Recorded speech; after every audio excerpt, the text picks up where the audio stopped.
Vers l'année 395, dans la ville de Dorostolum, sur les rives du Danube, naît un enfant qui sera le dernier rempart de l'Empire romain d'Occident.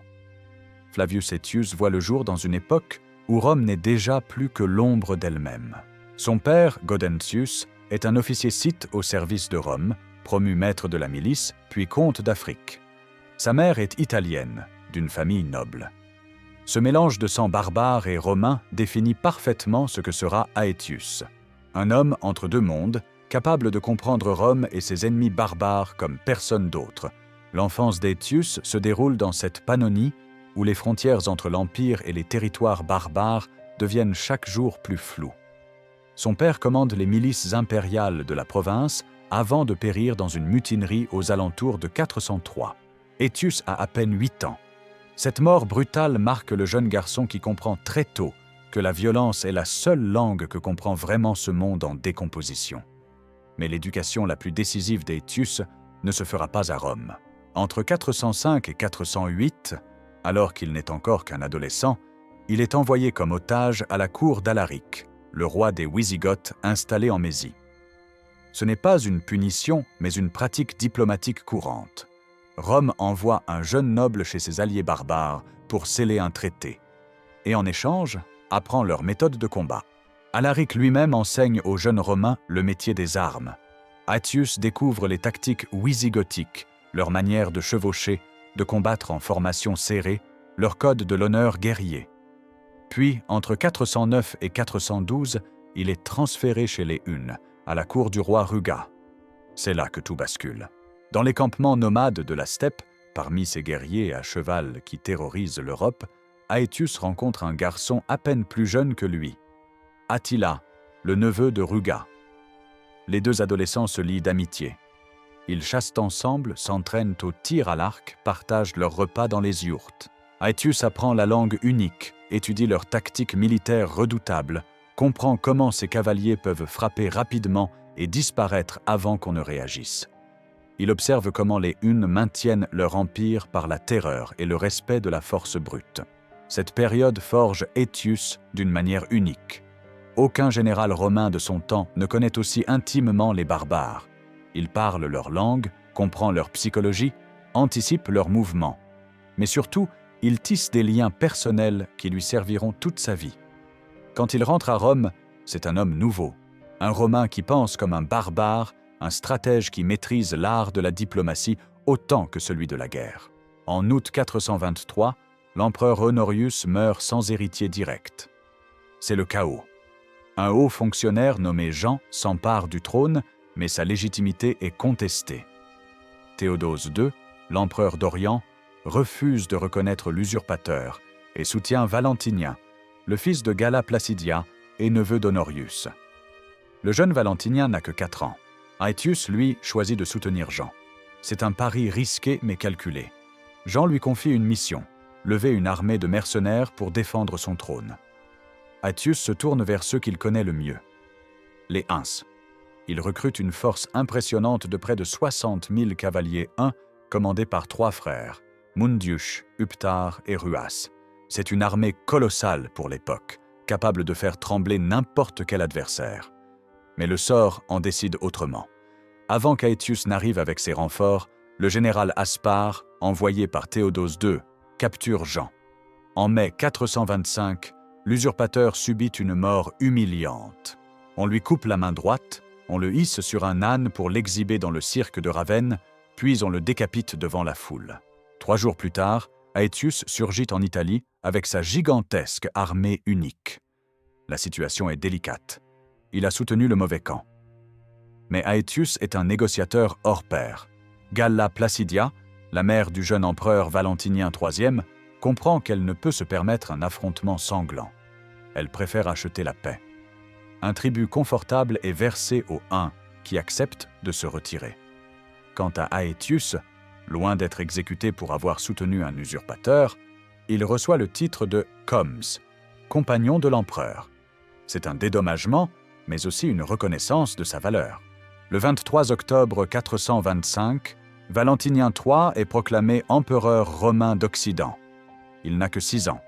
Sa mère Galla Placidia devient régente et s'installe prudemment à Ravenne, mieux défendue que Rome par sa ceinture de marais. En 426, Galla Placidia nomme Aetius préfet du prétoire des Gaules. C'est une promotion majeure. La Gaule est le territoire le plus important de l'Empire d'Occident, mais aussi le plus menacé. Partout, les peuples barbares s'installent, négocient, combattent, repoussent les frontières romaines. Aetius a carte blanche pour restaurer l'autorité impériale. Et il va le faire à sa manière, en manipulant les barbares les uns contre les autres, en utilisant les Huns comme force de frappe, en signant des traités quand c'est nécessaire et en écrasant sans pitié ceux qui refusent de se soumettre. Il commence par repousser les Francs orientaux au-delà du Rhin. Puis il se tourne vers les Bagaudes d'Armorique, ces paysans révoltés qui défient l'autorité romaine. Il les écrase méthodiquement. En 428, il bat les Francs saliens du roi Clodion le Chevelu à Hellesme et conclut avec eux un traité qui les autorise à s'installer près du fisc impérial de Tournai en tant que fédérés. C'est un coup de génie diplomatique, transformer des ennemis en alliés, leur donner des terres en échange de leurs services militaires. Ces Francs de Clodion sont les ancêtres directs de la dynastie mérovingienne. Sans le savoir, Aetius vient de poser les fondations du futur royaume franc de Clovis. Mais Aetius a un rival redoutable, le comte Boniface, gouverneur d'Afrique du Nord et favori de Galla Placidia. Les deux hommes se détestent et intriguent l'un contre l'autre à la cour de Ravenne. Boniface est un général compétent, mais Aetius est un manipulateur plus habile. Il fait courir des rumeurs, monte Galla Placidia contre Boniface, suggère que le comte d'Afrique complote une rébellion. La situation devient explosive.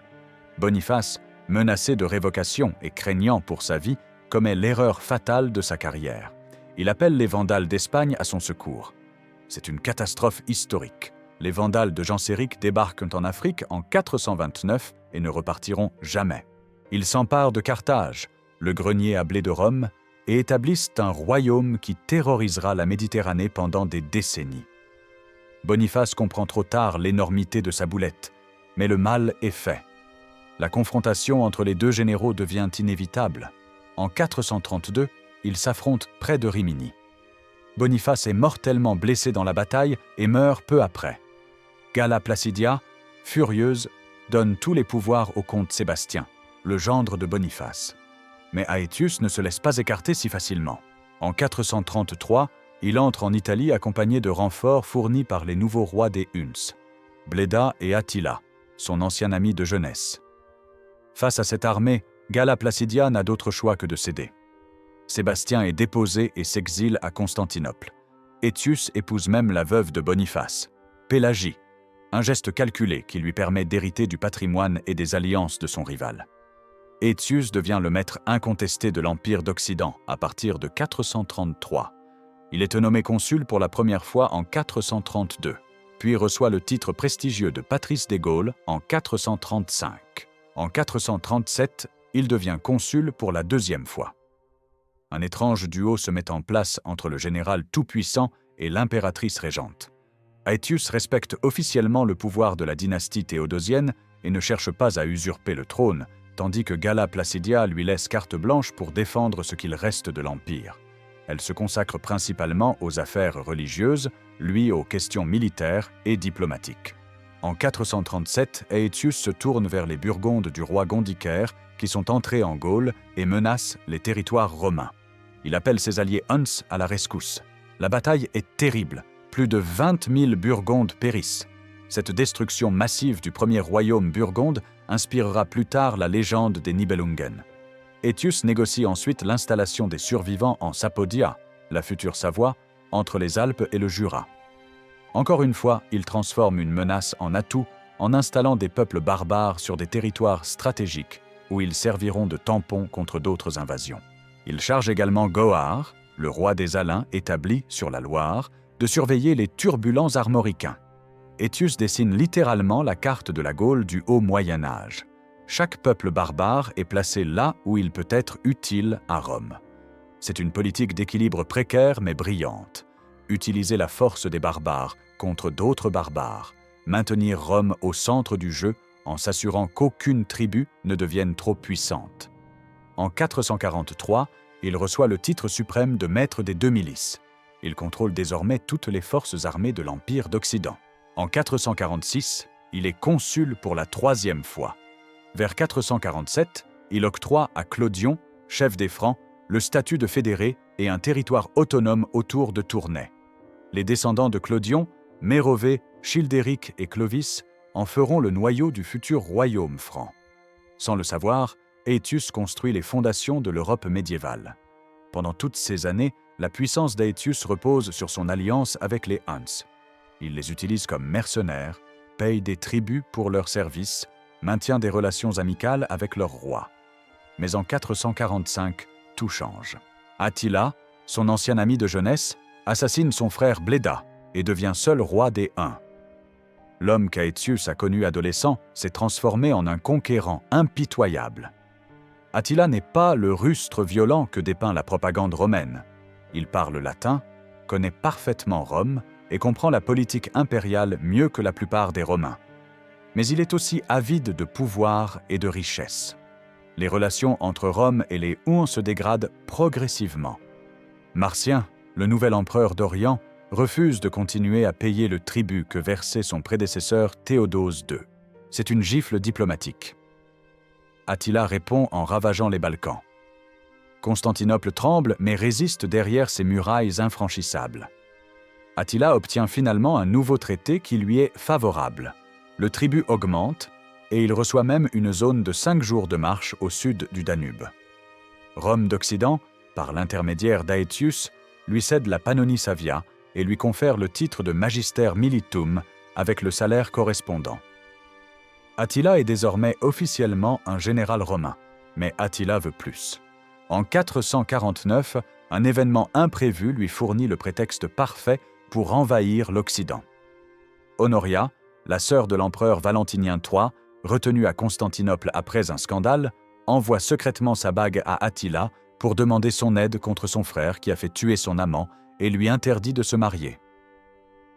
Attila interprète ce geste comme une demande en mariage et réclame la main d'Honoria avec la Gaule comme dot. Valentinien refuse avec mépris. C'est l'insulte de trop. Au printemps 451, Attila franchit le Rhin avec une armée massive. Il ne vient pas seul. Les Ostrogoths de Valamir, les Gépides d'Ardaric, les Hérules, les Alamans, les Suèves, les Skyres, les Ruges, les Bructères, les Francs ripuaires et les Thuringiens marchent sous ses ordres. C'est une véritable coalition de peuples germaniques soumis à la puissance unique. Les estimations parlent de 50 000 hommes, peut-être plus. Les villes tombent les unes après les autres. Strasbourg, Mayence, Trèves, Cologne, Metz sont mises à sac. Reims, Tournai, Cambrai, Amiens, Beauvais subissent le même sort. Partout, les Huns tuent, pillent, brûlent, réduisent en esclavage. Paris est mystérieusement épargné. La géographie attribue ce miracle à Sainte Geneviève qui aurait convaincu Attila par ses prières. Les historiens pensent plutôt qu'Attila a jugé Lutèce trop insignifiante ou trop difficile d'accès avec ses marais. La véritable cible est Orléans, une ville riche et stratégique. Attila y met le siège. Aetius se retrouve face au défi de sa vie. L'armée romaine régulière n'existe plus vraiment. Ce qu'on appelle encore les légions n'est qu'une collection hétéroclite de mercenaires barbares. Face aux hordes d'Attila, Aetius ne peut compter que sur une chose, son génie diplomatique. Il doit rassembler une coalition de tous les peuples barbares installés en Gaule. C'est un pari insensé. Ces tribus se haïssent, se font la guerre, ne partagent aucune langue commune. Les réunir sous une même bannière relève de l'impossible. Mais Aetius réussit. Il envoie son meilleur diplomate, Avitus, à la cour de Toulouse pour convaincre le roi wisigoth Théodoric Ier de se joindre à la coalition. Les Wisigoths sont les plus puissants des peuples barbares installés en Gaule. Sans eux, aucune victoire n'est possible. Avitus argumente brillamment. Si Attila conquiert la Gaule, les Wisigoths seront les prochains sur la liste. Théodoric comprend qu'il n'a pas le choix. Il accepte de marcher aux côtés de Rome. Aetius rassemble ensuite les Burgondes assoiffés de vengeance après la destruction de leur premier royaume par les Huns en 437. Il recrute les Francs saliens de Mérovée qui contrôlent le territoire autour de Tournai. Il obtient le soutien des Francs ripuaires, des Sarmates avec leurs lourdes armures d'écailles, des Alains de Sanguiban, bien que ce dernier soit suspect de vouloir trahir et livrer Orléans à Attila. Aetius le place stratégiquement au centre de la ligne de bataille, entouré d'alliés plus fiables pour l'empêcher de déserter. Même des Saxons, des Lettes et des guerriers armoricains rejoignent la coalition. Quelques Bretons insulaires traversent même la Manche pour participer à la bataille. C'est une armée extraordinairement diverse qui se forme. Chaque contingent parle sa propre langue, suit ses propres coutumes, obéit à son propre chef. Le seul point commun, la peur d'Attila et la reconnaissance qu'Aetius est le seul homme capable de coordonner cette cacophonie militaire. L'évêque d'Orléans, Aignan, tient la ville assiégée pendant des semaines, donnant à Aetius le temps de rassembler ses forces. Quand la coalition arrive enfin sous les murailles d'Orléans, Attila comprend qu'il ne peut prendre la ville. Il lève le siège et se replie vers l'est, emportant l'immense butin accumulé pendant ses pillages. Aetius le poursuit. Attila, ralenti par ses chariots chargés d'or, de vivres et d'esclaves, ne peut distancer ses poursuivants. Il doit faire face. Le lieu exact de la confrontation finale reste débattu entre les historiens, près de Troyes ou près de Châlons-en-Champagne. Mais la bataille qui s'y déroule le 20 juin 451 est l'une des plus décisives de l'histoire européenne. Les deux armées se font face dans une vaste plaine de Champagne. L'atmosphère est électrique. Des dizaines de milliers d'hommes s'apprêtent à s'affronter dans ce qui pourrait être l'ultime bataille pour le sort de l'Europe occidentale. La veille du combat principal, un engagement nocturne oppose des Gépides fidèles à Attila à un détachement de Francs de la coalition d'Aetius. C'est une boucherie. Environ 15 000 hommes de chaque côté sont mis hors de combat. Les survivants se replient, couverts de sang, dans leurs camps respectifs. Cette escarmouche préliminaire donne le ton de ce qui va suivre. Au matin du 20 juin, les deux armées prennent position. Aetius déploie ses forces avec une habileté tactique remarquable. Sur l'aile droite, il place les Wisigoths de Théodoric Ier, accompagnés de ses fils, les princes Torismond et Théodoric II. Ce sont les troupes les plus fiables et les plus redoutables de la coalition. Au centre, stratégiquement, il positionne les Alains de Sanguiban, encadrés par des Burgondes et des Gallo-Romains. Si Sanguiban tente de déserter ou de trahir, il sera immédiatement écrasé par ceux qui l'entourent. Viennent ensuite les Sarmates avec leurs lourdes armures et leurs longues lances, puis l'armée de campagne du Soissonnais, des éléments lettes et des guerriers armoricains. Sur l'aile gauche, Aetius place les Francs de Mérové, guerriers réputés pour leur férocité au combat. Face à eux, Attila dispose ses propres forces. Les Huns forment le noyau central avec leur redoutable cavalerie d'archers. Sur les flancs, les peuples germaniques soumis, Ostrogoths, Gépides, Hérules et autres. L'armée d'Attila est probablement supérieure en nombre, mais moins cohésive que celle d'Aetius. Le roi des Huns sait que tout repose sur la vitesse et la brutalité de l'attaque initiale. En début d'après-midi, la bataille commence. Les Huns lancent leur cavalerie à l'assaut d'une colline stratégique qui offrirait un avantage tactique décisif. Aetius et le prince Torismond réagissent immédiatement. Le choc est effroyable. Les chevaux s'entrechoquent, les hommes crient, les lames sifflent dans l'air. Après un combat acharné, les Huns sont repoussés de la colline. C'est le premier revers d'Attila dans cette bataille. La cavalerie unique charge ensuite le centre de la ligne romaine. Les Alains de Sanguiban, placés là précisément pour encaisser le poids de l'assaut, vacillent sous l'impact. Pendant un instant, toute la ligne semble sur le point de se rompre. Mais Aetius a prévu cela. Son infanterie, mieux et plus lourdement équipée que les cavaliers huns, tient bon. Les Romains et les Francs absorbent les charges successives, leurs boucliers formant un mur infranchissable. Sur l'aile droite, les Wisigoths affrontent leurs cousins Ostrogoths dans un combat fratricide d'une violence inouïe. C'est là que tombe Théodoric Ier, le roi des Wisigoths, probablement tué par le roi ostrogoth Valamir lui-même. Sa mort pourrait briser le moral wisigoth, mais son fils Torismond est immédiatement proclamé roi sur le champ de bataille. Les Wisigoths, galvanisés par la rage et le désir de vengeance, redoublent de férocité et commencent à déborder le flanc ennemi. Le sang-froid et la patience d'Aetius font la différence. Il sait que son infanterie disciplinée peut supporter le poids des charges de cavalerie ennemie. Lentement, méthodiquement, l'infanterie romaine et franque, soutenue par la cavalerie wisigothe qui a mis en déroute les Ostrogoths, fait reculer les Huns vers leur camp. Attila, voyant la bataille tourner contre lui, ordonne la retraite. Ses troupes se replient derrière les chariots disposés en cercle selon la tradition des steppes, formant une fortification improvisée mais efficace. La nuit tombe sur un champ de bataille couvert de cadavres. Les estimations des pertes varient selon les sources, mais elles sont catastrophiques des deux côtés. 165 000 morts, un chiffre probablement exagéré, mais qui témoigne de l'ampleur du carnage. Ce qui est certain, c'est que c'est l'une des batailles les plus sanglantes de l'Antiquité tardive. Au matin du lendemain, Aetius et Thorismond se retrouvent pour discuter de la stratégie.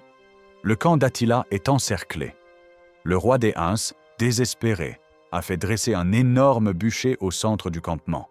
Le bruit court qu'il préfère se jeter dans les flammes plutôt que de subir l'humiliation de la capture. C'est le moment d'achever l'ennemi, d'écraser définitivement la menace unique. Mais Aetius ne donne pas l'ordre d'attaque finale, il congédie ses alliés. Pourquoi cette décision qui paraît incompréhensible? Les historiens débattent encore de ses motivations. Certains pensent qu'Aetius craignait que les Wisigoths ne deviennent trop puissants s'ils détruisaient complètement les Huns. D'autres suggèrent qu'il a été influencé par le problème de succession chez les Wisigoths suite à la mort de Théodoric. Thorismond doit rentrer à Toulouse rapidement pour consolider son pouvoir contre ses frères. Sans les Wisigoths, la coalition n'a plus la force d'assaillir le camp retranché. Mais il y a une autre explication, plus troublante. Aetius et Attila ont été amis dans leur jeunesse. Ils se connaissent intimement. Certains historiens pensent qu'Aetius a délibérément laissé Attila s'échapper, soit par loyauté envers leur ancienne amitié, soit par calcul politique. La présence d'une menace unique garantit qu'Aetius reste indispensable à l'Empire. S'il élimine complètement Attila, il perd son principal atout pour justifier son pouvoir et ses alliances avec les autres peuples barbares. Quoi qu'il en soit, Attila profite de cette opportunité. Il rassemble ce qui reste de son armée et franchit le Rhin, emportant une partie de son butin. Il a perdu la bataille, mais n'a pas été détruit. Le mythe de son invincibilité a vécu, mais les Huns demeurent une menace. La bataille des champs cataloniques marque cependant un tournant décisif. Attila ne tentera plus jamais de conquérir la Gaule. Il se tournera vers l'Italie l'année suivante. Pour Aetius, c'est un triomphe personnel. Il a réussi l'impossible, unir les peuples barbares sous un commandement unique et repousser le conquérant que tous craignaient. Sa réputation atteint des sommets. On commence à l'appeler le dernier des Romains, celui qui maintient l'Empire à bout de bras alors que tout s'effondre autour de lui. Les évêques comme Sidoine Apollinaire et les chroniqueurs décrivent sa victoire comme miraculeuse, un signe de la protection divine sur Rome. Mais cette gloire immense va aussi sceller son destin tragique. À Ravenne, dans le palais impérial, l'empereur Valentinien III observe l'ascension de son général avec un mélange d'admiration et de crainte croissante. Aetius est devenu trop puissant, trop indispensable, trop glorieux. Et dans le monde de la politique romaine tardive, être irremplaçable est souvent un arrêt de mort. En 452, Attila lance effectivement son invasion de l'Italie. Il franchit les Alpes, prend et rase Aquilée, puis s'empare de Padoue, Vérone et Milan. La terreur se répand. Rome semble à sa merci. Mais Attila s'arrête. Le pape Léon Ier vient le rencontrer le 11 juin 452 et négocie un traité. Selon la légende chrétienne, ce sont les paroles inspirées du pape qui convainquent Attila de se retirer. La réalité est plus prosaïque. Une épidémie ravage l'armée unique, les vivres manquent et l'empereur d'Orient menace les territoires d'Attila dans les Balkans. Le roi des Huns accepte de se retirer contre une rançon considérable et la promesse renouvelée de la main d'Honoria. Cette promesse ne sera jamais tenue. Attila meurt en mars 453 lors de sa nuit de noces avec une nouvelle épouse. Son empire s'effondre rapidement. Ses fils se déchirent pour le pouvoir. En moins de 20 ans, l'empire unique n'existe plus. Ironiquement, la menace que représentait Attila s'évanouit d'elle-même. Mais Aetius ne peut savoir cela en 453. Pour lui, Attila reste vivant et dangereux, justifiant son pouvoir et ses alliances. En 453, après une succession troublée du royaume wisigoth, le nouveau roi Théodoric II confirme le statut de fédéré de son peuple. C'est le dernier succès diplomatique d'Aetius. Mais à Ravenne, les complots s'intensifient. Valentinien III, qui a maintenant 34 ans, supporte de plus en plus mal l'ombre écrasante de son général. Il n'a jamais régné vraiment. Pendant sa minorité, c'était sa mère Galla Placidia qui gouvernait. Après 433, c'est Aetius qui prend toutes les décisions importantes. Valentinien est empereur de nom, mais impuissant dans les faits. Le sénateur Pétrone Maxime, homme riche et influent, nourrit une haine personnelle contre Aetius. Les raisons exactes de cette inimitié restent obscures, mais Pétrone sait manipuler les peurs de l'empereur. Il murmure à Valentinien que ce n'est qu'une question de temps avant qu'Aetius ne s'empare du trône. Il rappelle qu'Aetius a fiancé son fils Gaudentius à Placidia, la fille cadette de Valentinien. Cette alliance matrimoniale donne à Aetius un pied dans la famille impériale. Qui peut dire qu'il ne cherche pas à placer son fils sur le trône? Héraclius, le chambellan de l'empereur, se joint à la conspiration. Lui aussi a ses propres raisons de vouloir la chute d'Aetius. Ensemble, Valentinien, Pétrone Maxime et Héraclius planifient l'assassinat du général. Ils doivent agir vite, avant qu'Aetius ne se méfie. Le prétexte choisi est banal, une réunion administrative concernant les finances de l'Empire. Le 21 septembre 454, Aetius se rend au palais de Ravenne. Il vient présenter à l'empereur un rapport financier. C'est une tâche de routine. Aetius n'a aucune raison de se méfier. Il a servi l'Empire pendant 30 ans. Il a sauvé la Gaule des Huns. Il a maintenu l'ordre dans les provinces. Il est au sommet de sa puissance et de sa gloire. Il entre dans la salle d'audience où Valentinien l'attend, accompagné d'Héraclius. Au début, tout semble normal. Aetius commence à exposer les questions financières. Puis, brusquement, Valentinien bondit de son siège. Son visage est déformé par la rage. Il crie qu'il ne sera plus victime de la débauche alcoolique du général, que c'est la faute d'Aetius si l'Empire est dans un tel état, qu'Aetius complote pour usurper le trône. Aetius, stupéfait par cette explosion soudaine, tente de se défendre. Il proteste de sa loyauté, rappelle ses victoires, ses sacrifices pour Rome. Mais Valentinien n'écoute pas. Il tire son épée.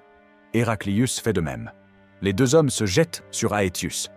Le général essaie de se protéger, mais il est pris par surprise, sans armes, sans garde. Valentinien le frappe à la tête. Le coup est terrible. Aetius s'effondre. Valentinien et Héraclius continuent à le frapper jusqu'à ce qu'il cesse de bouger. Le dernier des Romains meurt dans une mare de sang sur le sol du palais impérial, assassiné par l'empereur qui l'a servi toute sa vie. Selon le chroniqueur Sidoine Apollinaire, lorsque Valentinien se vante plus tard de son geste devant la cour, un courtisan aurait eu le courage de lui répondre que ce geste ait été un bien ou un mal, je l'ignore. Chose certaine toutefois, vous avez coupé votre main droite de votre main gauche. Cette phrase résume parfaitement la catastrophe que représente cet assassinat. En tuant Aetius, Valentinien ne s'est pas débarrassé d'un rival, mais s'est privé de son seul véritable protecteur. Pétrone Maxime espérait devenir patrice à la place d'Aetius et s'emparer de son pouvoir. Mais il se rend vite compte qu'Aetius n'était pas seulement un homme. Il était le système qui maintenait l'Empire debout. Sans lui, tout le réseau d'alliances avec les peuples barbares commence à se déliter. Les fédérés ne doivent plus leur loyauté à un empereur fantoche, mais à l'homme qui les a vaincus, recrutés, payés, manipulés avec génie, et cet homme n'est plus. 6 mois plus tard, le 16 mars 455, Valentinien descend de cheval au champ de Mars pour se préparer à tirer à l'arc. C'est une activité de loisir, un moment de détente. 2 hommes s'approchent de lui, Optila et Traustila, d'anciens membres de la garde personnelle d'Aetius. Valentinien ne se méfie pas. Il ne voit pas le coup venir. Optila le frappe soudainement à la tête. L'empereur se retourne, stupéfait, pour voir qui l'a attaqué. Optila lui porte alors le coup fatal. Simultanément, Traustila tue Héraclius, qui accompagnait l'empereur. Les soldats présents, qui avaient admiré Aetius, ne lèvent pas le petit doigt pour sauver Valentinien. Ils regardent que l'empereur gésir au sol et se vider de son sang. Personne n'intervient. Le message est clair. Valentinien a payé pour son crime. Pétron Maxime, qui a orchestré tout le complot, se retrouve dans une position délicate. Il a voulu le pouvoir, il va l'obtenir, mais pour combien de temps? Le lendemain de l'assassinat, il soudoie ce qui reste de l'armée de l'Empire d'Occident pour être nommé empereur. Pour se donner une légitimité, il épouse de force Licinia Eudoxia, la veuve de Valentinien, et fiance sa propre fille Placidia à son fils Palladius, qu'il nomme César. Mais Licinia Eudoxia, humiliée et furieuse, appelle secrètement les Vandales de Genséric à son secours. C'est la décision la plus stupide de sa vie. Le 31 mai 455, à peine 2 mois après son accession au trône, Pétron Maxime est assassiné par la foule alors que les Vandales approchent de Rome. Les Vandales entrent dans la ville et la pillent pendant 14 jours. C'est un saccage méthodique d'une ampleur inégalée. Les Vandales emportent tout ce qui a de la valeur: or, argent, œuvres d'art, esclaves. Même les tuiles de bronze doré du temple de Jupiter capitolin sont arrachées et embarquées sur les navires de Genséric. À partir de ce moment, l'Empire romain d'Occident n'est plus qu'un cadavre politique. Les empereurs se succèdent à un rythme effréné, nommés et déposés par les généraux barbares qui sont les vrais maîtres du pouvoir. De 455 à 472, c'est le Suève Ricimer, issu des familles royales suèves et wisigothiques, qui fait et défait les empereurs depuis Ravenne. Avitus, un noble gallo-romain ami d'Aetius, monte sur le trône mais ne dure qu'1 an. Ricimer, méfiant de son amitié avec les Wisigoths, le fait déposer en 456. Marjorien, un empereur énergique qui tente de restaurer la puissance romaine, inquiète trop Ricimer qui le fait assassiner en 461. Sévère règne jusqu'en 465, puis meurt. Anthemius, un grec choisi par l'empereur d'Orient, devient empereur mais entre rapidement en conflit avec Ricimer qui le fait exécuter en 472. Olybrius, gendre de Valentinien III, est alors placé sur le trône mais meurt la même année. Les dernières décennies de l'Empire d'Occident sont un chaos indescriptible. Les provinces se détachent les unes après les autres. Les Wisigoths dominent l'Espagne et le sud de la Gaule. Les Burgondes contrôlent la vallée du Rhône. Les Francs s'étendent jusqu'à la Somme.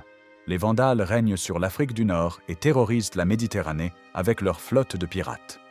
En Bretagne, les légions romaines sont parties depuis longtemps et l'île retombe dans la barbarie avec l'arrivée des Saxons. En 476, le général Germain Odoacre, fils d'Édécon, qui était lui-même l'un des généraux d'Attila, dépose le dernier empereur d'Occident, un adolescent pathétique nommé Romulus Augustule. Odoacre ne se proclame pas empereur.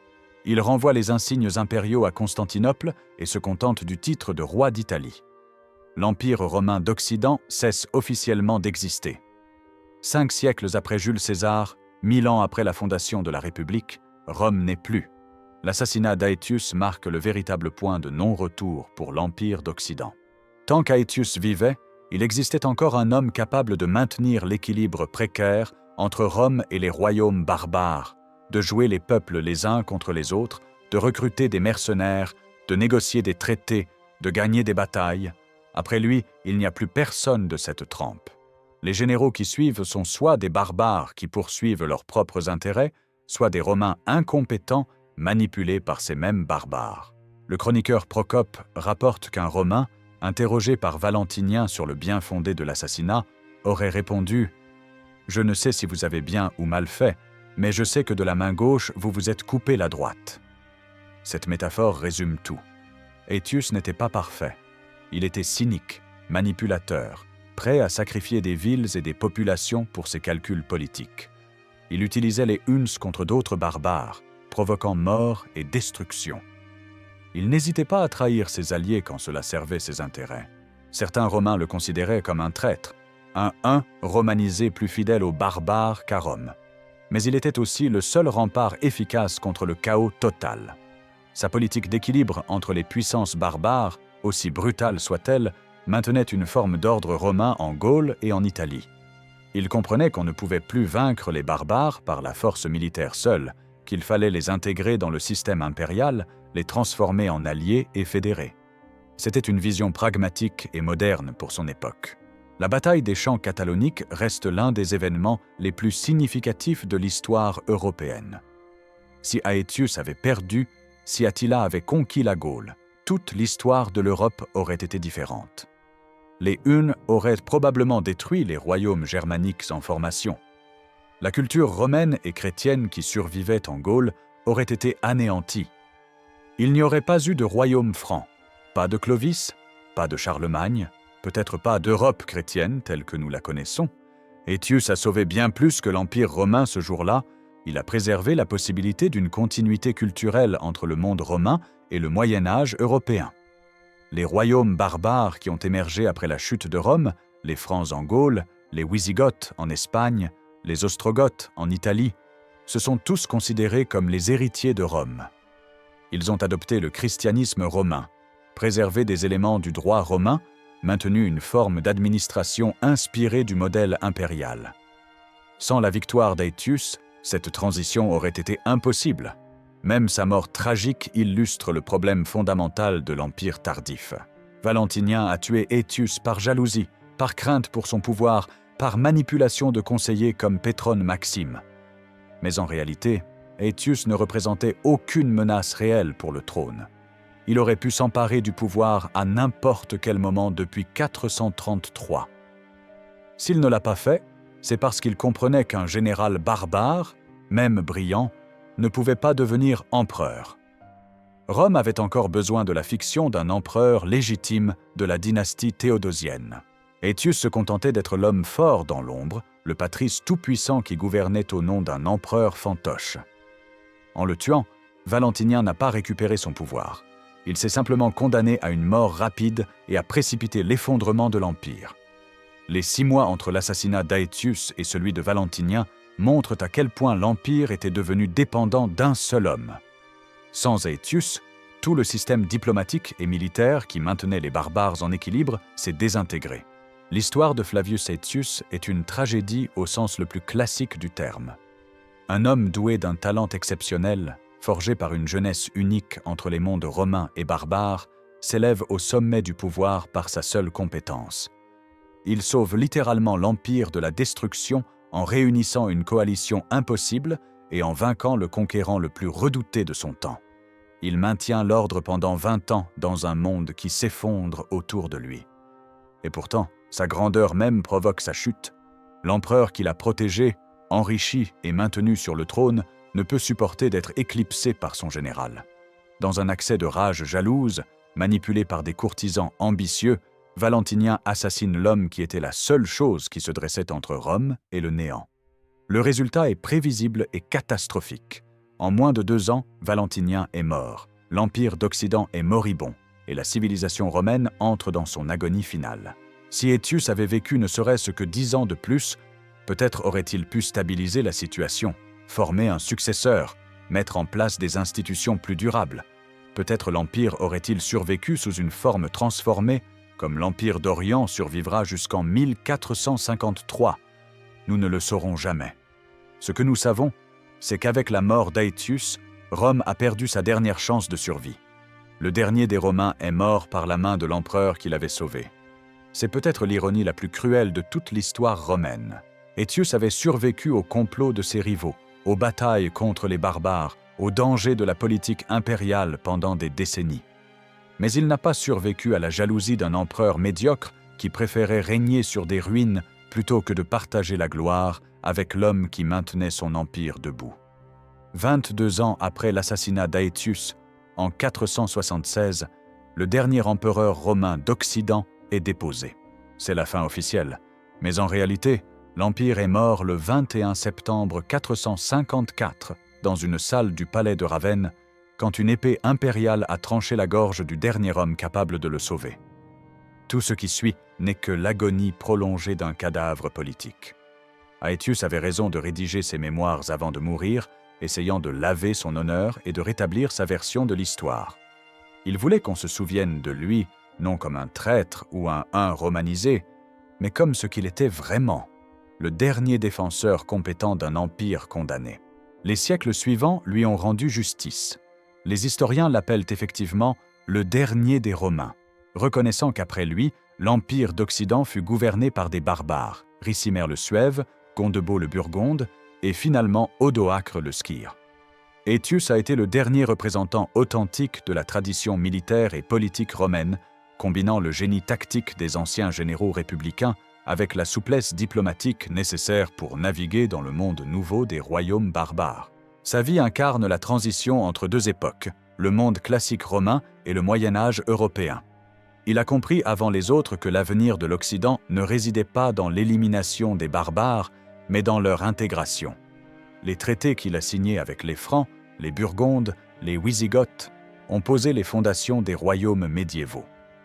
Les territoires qu'il a attribués à ces peuples sont devenus la France, la Bourgogne, l'Espagne wisigothe. Sans le savoir, en dessinant la carte politique de la Gaule du 5e siècle, Aetius dessinait celle de l'Europe médiévale. L'assassinat d'Aetius par Valentinien III reste l'un des actes les plus stupides et autodestructeurs de toute l'histoire romaine. Il démontre que même au bord du gouffre, les empereurs romains tardifs n'ont rien appris. Ils préféraient des querelles de palais mesquines à la survie de leur empire. Ils sacrifiaient les hommes compétents sur l'autel de leur ego fragile. Ils choisissaient l'orgueil plutôt que la sagesse, la jalousie plutôt que la reconnaissance, la trahison plutôt que la loyauté. Valentinien a cru qu'en tuant Aetius, il récupérait son pouvoir. En réalité, il a juste signé l'arrêt de mort de son empire. 6 mois plus tard, il était lui-même assassiné, victime de la vengeance des hommes qui avaient admiré Aetius. Le cercle était bouclé. La trahison avait engendré la trahison. La violence avait appelé la violence. Et Rome, la cité éternelle, l'empire qui avait dominé le monde méditerranéen pendant 5 siècles, s'effondrait dans le sang et le chaos. Aetius méritait mieux. Il méritait de vieillir honorablement, de voir ses fils lui succéder, d'écrire ses mémoires en paix. Il méritait la gratitude de l'empire qu'il avait sauvé. Au lieu de cela, il a reçu une épée dans la gorge de la main même de l'empereur qu'il avait protégé toute sa vie. C'est peut-être le symbole le plus parfait de la décadence romaine, un empire qui assassine ses propres sauveurs et se demande ensuite pourquoi il s'effondre. Le dernier des Romains est tombé, et avec lui, Rome elle-même.